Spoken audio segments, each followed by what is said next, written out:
Welcome back. As COVID-19 numbers continue to rise through this winter, many of us will not be able to visit our families this holiday season. So how do we stay connected and still make family memories from a distance? So joining me this morning is temperament therapist Dr. Melanie Ross Mills. Good morning to you, Dr. Mills. Hi, good morning. Thank you for having me. I'm glad to have you. You know, people are finding all sorts of ways to connect, celebrate, and reflect during the holidays. Any suggestions for families who have made a decision to say, you know what, things are not good right now, so let's not gather together. Let's find something that we can do that's socially distanced. Yes, well, you come to mind first, as you shared last time, that your parents can't come in town, and I'm so sad for you. So I want y'all to do a in-home scavenger hunt. Oh. So y'all are going to pick 10 of your top 10 things to go look for in your house. So you can challenge your parents, have them go find your first craft when you were in elementary school or family photos. Come back together and see who has grabbed or taken pictures of these top 10 items.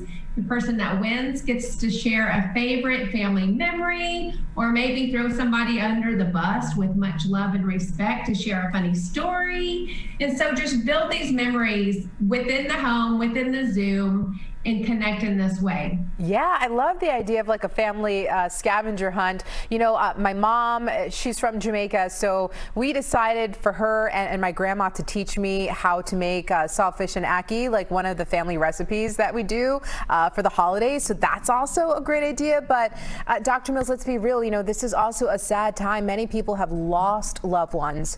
So, how do you still celebrate for the holiday and grieve at the same time?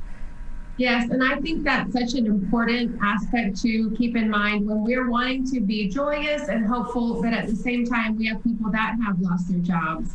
Suicide rates are up.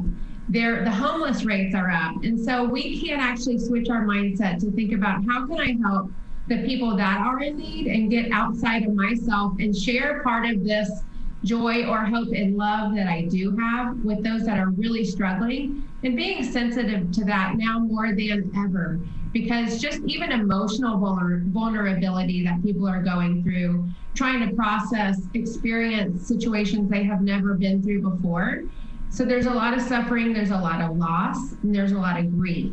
So how can we help spread the love in the situations that we're in? How can we give of ourselves? What can we do to help? Right, like you just said, Dr. Mel, people are struggling, and this is a tough time for a lot of families. But like you said, something to keep in mind is to be kind. Yes, and it's not difficult, right? So all we do is look outside of ourselves and say, how can I give of myself? How can I reciprocate with a mutual respect that I want myself? How can I try to be empathetic and put myself in their shoes, even if our lives might be different? How can I respect where they're coming from? And I think we've had such heated situations, as we know, in the last few months. Now is not the time to respond in that way. We've got to look at one another as people, as humans. We need one another. We're created to connect. We thrive off connection, and we grow off connection, no matter where we are or what we believe or where we're coming from. So looking at our lens with kindness, yeah. And Dr. Mel, before we go here, some families decided to quarantine leading up to Christmas so that they can be together, and they all know that they're all negative.